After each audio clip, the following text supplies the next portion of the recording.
사람들은 과정보다는 결과를 대부분 더 중요하게 생각을 해요. 과정이라고 하면 쉽게 잘 드러나지 않아요. 결과는 어떤 숫자적인 거라든가 어떤 성과라든가 그런 것들은 쉽게 평가 가능하기 때문에 과정이 중요하지 않은 건 않지만 우리는 결과를 듣고 싶어 하는 그 습성이 있어요. 뭐 예를 들면 우리 사랑나는 축제 하잖아요. 이번에 진짜 사랑나는 축제 대단했어. 그러면 몇 명 왔는데 이렇게 그 숫자가 많아야 성공적이고 적게 오면 좀 덜 성공적인 것 같은 그런 느낌이 있잖아요. 그래서 우리는 어떤 그 결과, 어떤 그 숫자로 그 나타내는 거, 그리고 몇 명 왔는데 몇 명 등록한 거, 안 중요하다는 것이 아니고요. 우리가 그 내면적인 거, 그 과정을 보는 그 시야가 부족해서 결과적인 것으로 증명되어야만 비로소 증명할 수 있기 때문에 그런 것이죠. 그런데 하나님은 결과보다는 그 과정을 중요하게 생각하시죠. 사실은 뭐 결과는 우리가 할 수 있는 건 아니에요. 하나님께서 하시는 일에 달려 있는데 우리가 하는 것은 그 하나님의 일에 그 동역하고 동참하는 그 중심과 그 태도, 그 마음, 그 자세, 그것을 하나님께서는 귀하게 여기시죠. 그래서 우리가 이제 사랑나는 축제가 이제 다음 주부터 초청일이 시작이 되는데 우리의 관심과 하나님의 관심은 분명히 달라요. 하나님은 이것을 통해서 우리가 복음, 우리 신앙의 본질인 이 복음으로 우리의 믿음과 신앙과 열정이 다시 이렇게 뜨거워지고 회복되기를, 복음을 통한 성숙, 복음을 통한 훈련, 하나됨, 그것을 기대하시는 것이죠. 그리고 복음을 통해서 그 한 영혼이 돌아오는 거든요. 빌립보서 1장 27절에서 28절 우리가 읽은 이 본문 말씀을 다시 한번 좀 보시면요, 그런 내용이 나와 있습니다. 빌립보서 1장 27절 28절 오직 너희는 그리스도의 복음에 합당하게 생활하라. 이는 내가 너희에게 가보나 떠나 있으나 너희가 한 마음으로 서서 한 뜻으로 복음의 신앙을 위하여 협력하는 것과 무슨 일에든지 대적하는 자들 때문에 두려워하지 않은 이 일을 듣고자 함이라. 사도 바울이 빌립보 성도들에게 그들의 그 복음에 합당한 생활, 또 복음의 신앙을 위하여 협력하는 것, 그리고 복음의 역사 가운데 복음을 방해하는 그 세력들로 인해서 위축되지 않고 담대히 복음을 증거하는 그 모습을 사도 바울이 듣고 싶어하고 보고 싶어 한다라는 거예요. 그 사도 바울은 지금 빌립보 감옥에 그 복음을 전하다가 감옥에 갇혀 있는데, 갇혀진 상황에서 빌립보 성도들에게 편지를 썼는데 그것이 바로 빌립보서거든요.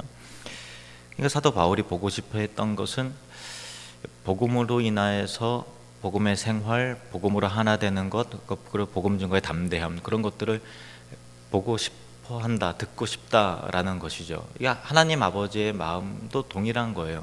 하나님 말씀이니까 사도 바울이 그렇게 표현했지만 그것이 하나님의 마음이죠. 그래서 저는 이 말씀을 통해서 사랑나는 축제를 앞둔 우리의 복음의 자세에 대해서 좀 함께 상고하고 말씀을 나눠보려고 합니다.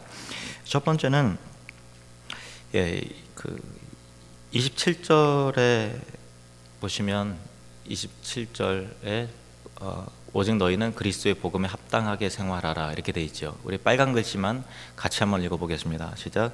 그리스도의 복음에 합당하게 생활하라. 첫 번째로 적용할 것은 복음에 합당하게 생활하라라는 거예요. 복음이라고 하는 것은 영어로는 여러분 잘 아시는 가스펠이고 헬라 원어로는 유앙겔리온 그런 단어입니다. 유앙겔리온이라고 하는 단어는 말 그대로 이제 복된 소식, 복음, 기쁜 소식, 복된 소식, 굿뉴스, 그런 거예요. 그러니까 복음이라고 하는 것은 이 유앙겔리온, 그러니까 어떤 승리의 소식, 기쁨의 소식을 그 전달하는 그 메시지에 초점이 맞춰져 있는 거죠. 그것이 바로 복음이라고 복음이라는 것이죠. 어떤 소식, 복된 소식, 기쁨의 메시지. 복음적인 삶을 살라, 복음에 합당한 생활을 하라라고 하는 것은 우리 삶에 그 메시지가 흘러가야 된다라는 거예요. 우리가 들은 그 메시지가 듣고 끝난 것이 아니라 전달할 메시지가 있는가? 내 삶 속에서 뜨거운 마음으로 이웃에게, 가족에게, 또 지나가는 행인에게 전달해주고 싶은 그 메시지가 있는가라고 이게 우리가 자문해 봐야 되는 그런 것이죠. 우리 애들이 특별히 저한테 전해주고 싶은 메시지가 있으면 아빠 한번 안 부르고 아빠 이렇게 여러 번 불러요. 아빠. 얼마 전에 아빠 이러더라고요. 왜 이러냐? 저 단증 땄다요? 그러면서 이렇게 그 애들이 태권도를 다니는데 단 땄다고 기쁜 소식을 전하더라고요. 아빠. 저 뭐 이렇게 뭐 100점 받았다요? 이렇게 요즘에는 뭐 말이 이상해져서 뭐 100점 받았어요 이게 아니고 무슨 했다요. 애들 영어가 왜 그렇게 변했는지 모르겠어요. 며칠 전에는 아빠 학교 갔다 와서 기쁜 소식이 얘가 또 있는 거예요. 왜? 그러니까 재미있는 얘기를 해주겠다고. 오가 제일 싫어하는 집이 뭔지 아세요? 뭐? 오가 제일 싫어하는 집? 그게 뭘까? 그러니까 오페라 하우스예요. 오페라 하우스. 친구에게 그 개그를 들은 거예요. 오가 이제 오페라 하우스. 그러니까 오가 맞을 거 상상하니까 오가 싫어한다라는 거죠. 오페라 하우스. 그러니까 그거를 자기 딴에는 기쁜 소식을 전해주고 싶어가지고 아빠 그 얘기 해주려고 이제 얼른 후다닥 들어오면서 아빠 그러더라고요. 그러니까 우리에게 이 전달해줄 메시지가 있는가라고 하는 거죠. 근데 오늘 이 말씀 가운데는 분명히 언급하고 있어요. 그냥 어떤 이 세상적인 어떤 뭐 개그 소재라든가 내가 그냥 어떤 관심사에 대해서 말하는 것이나 분명히 말하죠. 오직 너희는 그리스도의 복음, 그냥 다른 내가 관심이 있어하고 내가 유쾌하고 그걸 먹어봤더니 진짜 어디에 뭐 무릎에 좋더라, 허리에 좋더라라고 하는 뭐 그런 메시지가 아니고 그리스도의 복음 분명하게 말하고 있어요. 그리스도의 복음에 합당하게 생활하라 그렇게 말하고 있죠. 그러니까 우리의 삶에 있어서 예수님으로부터 받은 그 죄사함과 용서와 은혜와 구원의 메시지, 천국 복음의 메시지가 우리 안에서 충만하고 우리 안에서 흘러나가야 돼요. 그런데 우리가 신앙생활 하다 보면 초신자 때는 오히려 이 복음의 메시지가 있어요. 초신자들은 정말 그 감격적이고 복음의 회심과 은혜를 경험했기 때문에 이 전하고 싶은 그 마음과 이 마음의 그 복음의 메시지가 뜨겁게 있는데요. 묵은 신자들은 죄송합니다만은 오래되신 분들은 복음의 메시지가 의외로 없어요. 복음으로 인해서 변화받았음에도 불구하고 복음의 메시지가 없는 거예요. 기쁨의 소식이 우리 안에 없는 거예요. 우리는 이 말씀을 통해서 다시 한번 우리를 점검해 봤으면 좋겠습니다. 복음의 소식이 과연 내 안에 있는가? 그 복음이 아직도 내 안에서 나를 변화시키고 있는가? 그들을 만났을 때 가장 전하고 싶은 메시지가 과연 복음인가? 복음에 대한 열정이 있는가? 그 복음이 마음에 녹아져 있고 그 언어 생활에 녹아져 있는가? 그러시죠. 그런데 오늘 본문 말씀을 다시 한번 주목해 보면 이 복음에 합당하게 살라 그렇게 하지 않고요, 생활하라 돼 있어요. 그러니까 비슷한 표현이지만 조금 다르죠. 삶이라고 하는 것은 뭔가 통째로 주어지는 것 같은 느낌이 들고요, 생활이라고 하는 것은 소소한 일상들의 연속인 거잖아요. 생활이라고 하는 것은. 그러니까 아침에 일어나는 것, 밥을 먹는 것, 누군가 만나서 대화하고 마트에 가서 물건을 사고 혹은 또 사업을 경영하면서 누군가 계약을 체결하고 또 물건을 팔고 등등, 그것이 모든 일상의 생활이 복음적이 되어야 된다는 것이죠. 그러니까 복음이, 나를 변화시킨 복음이 아직도 내 안에서 뜨겁게 사로잡고 있을 때 그것이 복음의 생활이 가능한 것이지, 내 안에 복음이 없는데 어떻게 복음적인 삶이 가능하겠습니까? 정말로 중요한 것은 우리 안에 복음이 회복되어서 복음의 생활로 연결되는 것, 그것이 정말로 중요한 것이죠. 하나님께서 우리 안에서 확인하고 싶어 하시는 것, 보고 싶어 하시는 것이 바로 그것입니다. 두 번째는요, 한 마음과 한 뜻으로 협력하라, 이것입니다. 같이 한번 따라해 볼까요? 한 마음과 한 뜻으로 협력하라. 빌립보서 1장 27절 말씀, 빨간 글씨만 같이 한번 읽어보겠습니다. 시작. 너희가 한 마음으로 서서 한 뜻으로 복음의 신앙을 위하여 협력하는 것과. 그러니까 하나님께서 우리에게 듣고 싶어 하시는 것, 보고 싶어 하시는 것이 복음의 신앙을 위해서 협력하는 것인데, 어떻게 해요? 한 마음과 한 뜻으로 신앙을 위해서 협력하는 것, 그것을 하나님께서 보고 싶어 하신다라는 그런 것입니다. 사실 여러분이 왜 여기 있죠? 복음을 듣고서 여기 계신 거잖아요. 우리가 성도가 된 가장 큰 원인은 또 뭐 보고 싶은 사람 만나려고 한 것도 아니고, 지금 이제 연휴 기간이잖아요. 다 어디 많이 놀러 가셨을 것 같은데 여러분들이 왜 이 자리에 나와 계십니까?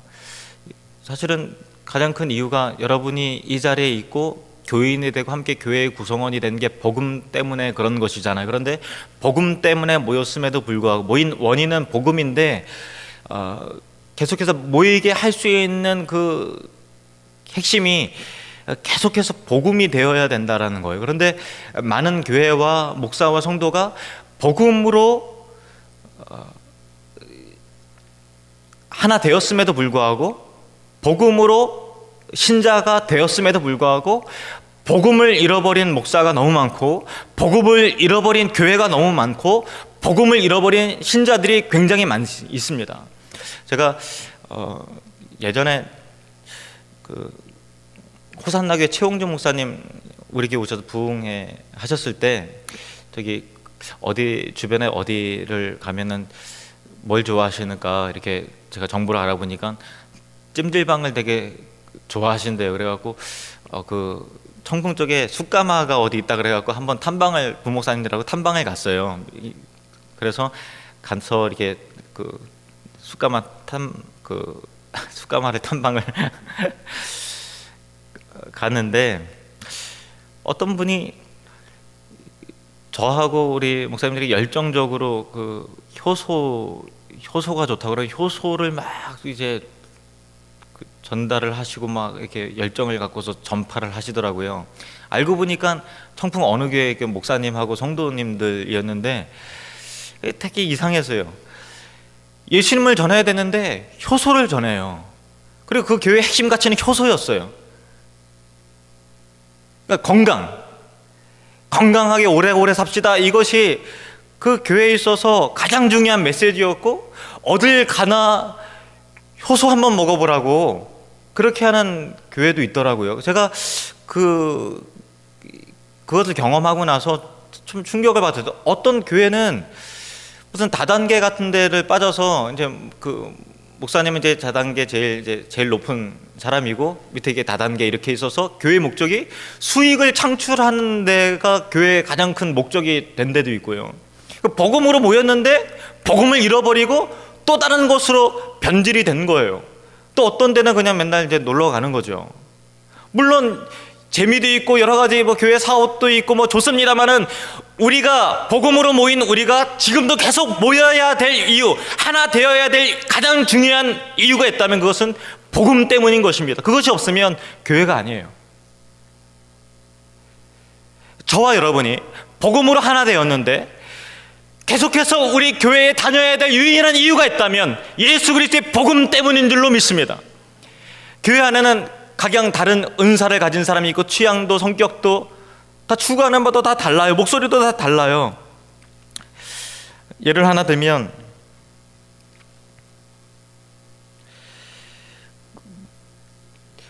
지난주에 우리 이제 계속 요즘에 아름다움을 선물하는 교회 이렇게 해서 이제 꽃을 막 심잖아요. 근데 꽃 하나 심는 것도 이게 힘들더라고요. 왜 힘든가 하면 생각이 너무 좀 다르시더라고요. 예, 화분에 한 줄로 심어야 된다. 아니다, 두 줄로 심어야 된다. 이 꽃이 이쁘다. 저 꽃이 이쁘다. 그래서 뭐 이렇게 하긴 했어요. 하긴 하는데 제가 그걸 보면서 야, 역시 생각도 다르고 또 취향도 다르고 가지고 있는 상식과 지식도 각자 다 다르구나. 교회는 다 다를 수가 있어요. 그런데 각자 다 다를 수 있지만 복음 앞에 서라면 무조건 하나가 되어야 되는 것이 바로 신자고 교회인 거예요. 저와 여러분이 복음으로 하나 되기를 축원합니다. 사도 바울이 빌립보 성도들에게 강조하는 것, 너희가 한 마음으로 서서 한 뜻으로 복음의 신앙을 위해서 협력하라, 그렇게 말하고 있습니다. 한 마음과 한 뜻으로 복음의 신앙을 위하여 협력하라. 복음의 신앙을 위해서 협력하시기를 바랍니다. 다음 주에 VIP 초청이 있는데요, 한 마음과 한 뜻을 가지셨으면 좋겠어요. 누군가 뭐 하겠지 하지 마시고 최대한 노력을 해보시길 바랍니다. 그리고 그들을 따뜻함과 사랑으로 영접하고 대접하는 일에 우리가 손님이 아니에요. VIP가 손님인 거죠. 그런데 우리들 가운데서는 아직도 손님 행세를 하려고 하시는 분들이 계십니다. 근데 절대로 그러지 마시고 주인의식을 가지고 먼저 오셔서 청소도 하시고 깨끗하게도 하시고 또 웃음 연습도 하시고 초청하시고 그들에게 따뜻하게 인사하고 음식 준비도 같이 하시고 하심을 통해서 그들을 따뜻함과 사랑으로 영접하고 대접하는 일에 한 마음으로 협력하시는 그런 복음으로 하나가 되는 은혜가 있기를 축원합니다. 세 번째로는요, 복음을 담대하게 전하라, 이것입니다. 같이 따라해 볼까요? 복음을 담대하게 전하라. 한 번 더 해보겠습니다. 복음을 담대하게 전하라. 아멘. 28절을 같이 읽을까요? 28절만 읽겠습니다. 시작. 무슨 일에든지 대적하는 자들 때문에 두려워하지 아니하는 이 일을 듣고자 함이라. 아멘. 여기까지요. 그러니까 사도 바울이, 하나님이 빌립보 성도들에게, 우리들에게 보고 싶어하고 듣고 싶어하는 것이 뭐냐면은 복음을 전하다가 대적하는 자들 때문에 낙심하거나 두려워하지 않는, 다시 말해서 복음 앞에 담대하게 복음을 증거하는 그 모습을 보고 싶어 하신다라는 것입니다. 그러니까 우리는 복음 전하는 게 참 어렵잖아요. 왜냐하면 기독교가 조롱을 받고 있으니까. 그리고 또 친한 사람한테 이게 와달라고 했는데 막상 안 오고 거절하면 이게 좀 실망감이 좀 있어요. 내 밥도 사줬는데, 오라고 내가 잘해줬는데, 그러면서 좀 이렇게 거절에 대한 상처, 두려움이 있으면 또 이렇게 초청하기가 좀 어렵고, 내가 뭐 아쉽다고 저 사람한테 이렇게 설설 기고 부탁까지 내가 해야 되나 하고서 인간적인 자존심에 살짝 좀 들어요. 복음 증거하다가 올게 하고서 오는 게 아니라 나 바쁜데 뭐 이렇게 되면 용기를 내서 했지만 그 말 들으면 조금 마음의 감정이 상처가 되고 또 어렵기도 하고 그렇죠. 그런데 초대교회는 더 심했어요. 초대교회 사이비 이단 취급 당했고요, 거센 저항과 핍박을 받았습니다. 기독교가 오늘날만 조롱받는 것이 아니라 초대교회는 더했다라는 거예요. 복음이 있는 곳에는 언제나 핍박이 따라다녔어요. 복음이 있는 곳은 언제나 그 비웃음과 조롱이 따라다녔습니다. 그러나 바울은 복음을 부끄러워하지 않았다는 것입니다. 로마서 1장 16절 말씀 보실까요? 로마서 1장 16절 시작. 내가 복음을 부끄러워하지 아니하노니 이 복음은 모든 믿는 자에게 구원을 주시는 하나님의 능력이 됨이라. 먼저는 유대인에게요 그리고 헬라인에게로다. 아멘. 내가 복음을 부끄러워하지 아니하노니, 유대인에게 조롱당하는 거예요. 헬라인에게 비웃음 당하는 거예요. 저급하다고. 근데 사도 바울은 복음을 부끄러워하지 않아요. 왜 그렇죠? 이 복음은 모든 믿는 자에게 구원을 주시는 하나님의 능력이기 때문에 복음을 부끄러워하지 않는다는 거예요. 그래서 담대하게 복음을 증거했고, 복음을 전하다가 사도 바울은 감옥에 갇혔습니다. 그리고 옥중에서 오히려 기뻐하고 있는 거예요. 그러면서 빌립보 성도들에게 기쁨의 서신을 보내는 것이 바로 빌립보서죠. 빌립보서 1장 12절부터 보실까요? 빌립보서 1장 12절부터. 형제들아, 내가 당한 일이 도리어 복음 전파의 진전이 된 줄을 너희가 알기를 원하노라. 이러므로 나의 매임이 그리스도 안에서 모든 시위대 안과 그 밖에 모든 사람에게 나타났으니 형제 중 다수가 나의 매임으로 말미암아 주 안에서 신뢰함으로 겁없이 하나님의 말씀을 더욱 담대히 전하게 되었느니라. 아멘. 제가 다시 한번 읽겠습니다. 사도 바울이 지금 갇힌 상황이에요. 근데 기뻐하고 있어요. 그 이유가 뭐죠? 형제들아, 내가 당한 일이 도리어 복음 전파의 진전이 된 줄 너희가 알기를 원하노라. 그러니까 복음 때문에 매맞고 복음 때문에 조롱당하고 복음 때에 갇혔는데 그것이 복음이 꺾여져야 되는데 오히려 더 복음이 왕성하게 일어나게 됐다라는 거예요. 13절 말씀, 이러므로 나의 매임이 그리스도 안에서 모든 시위대안과 그 밖에 모든 사람에게 나타났으니 갇힌 상황에서도 복음을 증거하는 거예요. 그러니까 사도 바울은 몸은 묶여있지만 복음은 묶여있지 않은 것입니다. 그 모습을 보고서 형제들이 담대하게 복음을 더욱더 뜨겁게 증거하게 되었어요. 14절, 형제 중 다수가 나의 매임으로 말미암아 주 안에서 신뢰함으로 우리도 바울처럼 그렇게 복음을 증거해야 되지 않겠느냐. 그래서 겁없이 하나님의 말씀을 더욱더 담대하게 전하게 되었느니라. 그것이죠. 핍박을 받는 사도 바울의 모습을 바라보면서 위축되지 않고 어떤 형제들이 더욱더 담대하게 복음을 증거하게 되었다는 것입니다. 바울은 자신은 갇혔지만 복음은 묶여있지 않은 것을 바라보면서 바울은 심히 기뻐하고 또 기뻐하고 있는 거예요. 그러면서 빌립보 성도들을 향해서 이렇게 도전하고 있는 것입니다. 너희도 대적하는 자들을 두려워하지 말고 복음 전하다가 대적하고 조롱하는 자들을 두려워하지 말고 더욱 그리스도의 복음적인 삶을 살라고 전파해야 된다. 그것입니다. 28절 말씀입니다. 28절, 무슨 일이든지, 같이 읽겠습니다. 시작. 무슨 일에든지 대적하는 자들 때문에 두려워하지 아니하는 이 일을 듣고자 합니다. 이것이 그들에게는 멸망의 증거요 너희에게는 구원의 증거니 이는 하나님께로부터 난 것이라. 무슨 말입니까? 복음을 전파하다가 믿는 역사도 있지만 조롱과 핍박의 역사가 나타나게 되죠. 대적하는 일들이 일어나게 된다는 것입니다. 그런데 그것이 대적하는 그들에게는 멸망의 증거이지만 복음을 두려워하지 않고 담대하게 증거하는 너희들의 그 믿음의 삶은 구원의 증거다라는 거예요. 다시 말해서 복음을 부끄러워하지 않고 저항과 반대를 두려워하지 않는 것이 살아있는 복음적 삶의 구원받은 신자의 가장 확실한 증거다. 그것입니다. 그래서 예수를 따르는 제자들은 담대하게 어디서나 복음을 증거했습니다. 사도행전 28장 31절 말씀 보실까요? 사도행전 28장 31절 같이 읽겠습니다. 시작. 하나님의 나라를 전파하며 주 예수 그리스도에 관한 모든 것을 담대하게 거침없이 가르치더라. 아멘. 사도행전 제일 마지막에 핵심, 맨 마지막에 이렇게 마무리가 되어 있는 거예요. 하나님 나라를 전파하며 주 예수 그리스도에 대한 모든 것을 담대하게 거침없이, 담대하게 거침없이 가르치더라. 이것이 제자들의 발자취였어요.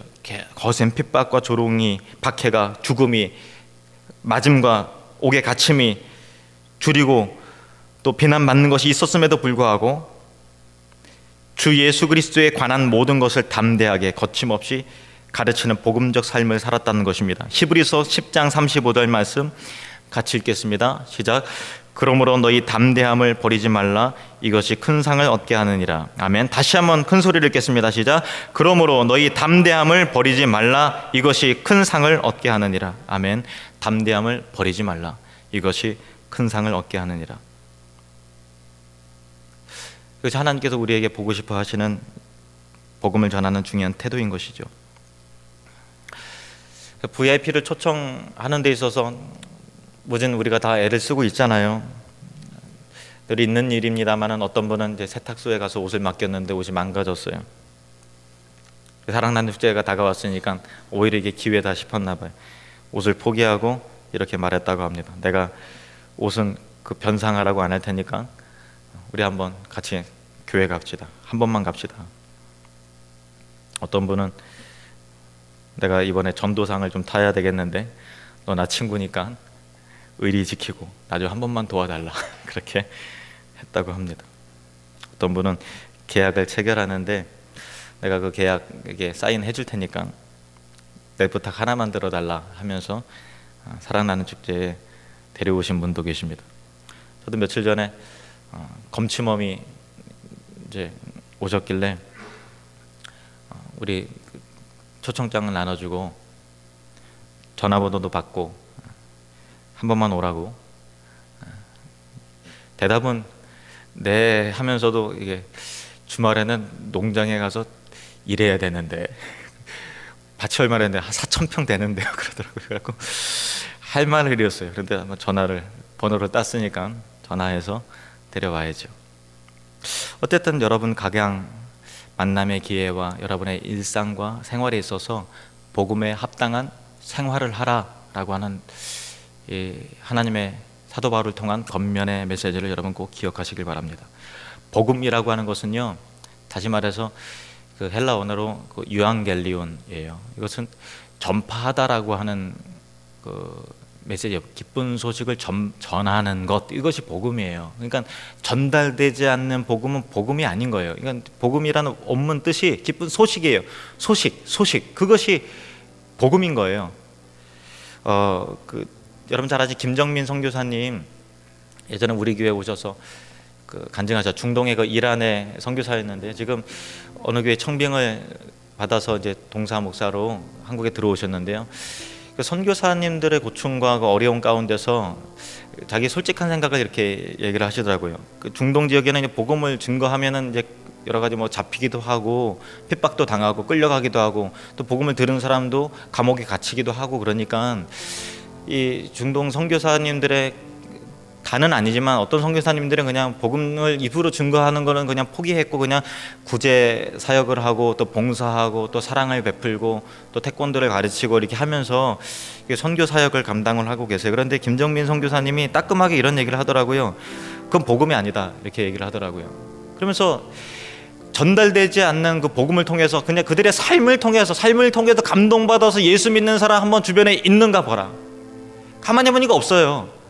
전해져야만, 그들이 메시지를 들어야만 성령께서 역사가, 이런 말씀이 어쨌든 전파되어야만 그 가운데 복음과 구원의 역사가 나타나는 것이지, 그냥 따뜻하고 그냥 온화하고 성실한 삶을 통해서 복음이 그냥 저절로 전달되는 법은 없어요. 물론 삶이 중요하죠. 그래서 삶과 함께 전달되는 메시지가 있어야 되는 것입니다. 우리 뜨겁게 나를 변화시킨 메시지, 내 안에서 흘러갈 메시지, 영혼을 살리는 구원의 메시지가 우리에게 있어야 된다는 것이죠.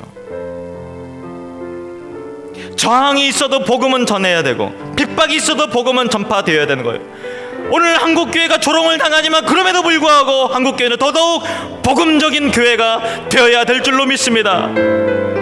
복음적인 삶을 사는 것은 무엇인가? 세상을 향한 메시지가 있어야 돼요. 외칠 메시지가 있어야 돼요. 그들을 향해서 전달될 메시지, 그들을 향해서 외칠 그 메시지, 우리 안에 회복되기를 원합니다. 복음으로 하나가 되어야 되는 거예요. 복음이 더욱더 담대하게 전파되어야 되는 것입니다. 우리 빌립보서 1장 27절에서 28절 말씀 다 같이 한 목소리로 다시 한번 큰 소리로 읽어보도록 하겠습니다. 시작. 오직 너희는 그리스도의 복음에 합당하게 생활하라. 이는 내가 너희에게 가보나 떠나 있으나 너희가 한 마음으로 서서 한 뜻으로 복음의 신앙을 위하여 협력하는 것과 무슨 일에든지 대적하는 자들 때문에 두려워하지 아니하는 이 일을 듣고자 함이라. 이것이 그들에게는 멸망의 증거요 너희에게는 구원의 증거니 이는 하나님께로부터 난 것이라.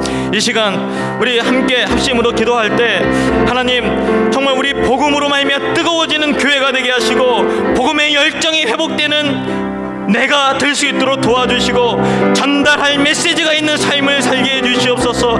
복음으로 합당한 삶을 살게 하시고 복음의 신앙을 위해 협력할 수 있도록 도와주시옵소서. 우리 다 같이 통성으로 기도하시겠습니다. 하나님 아버지,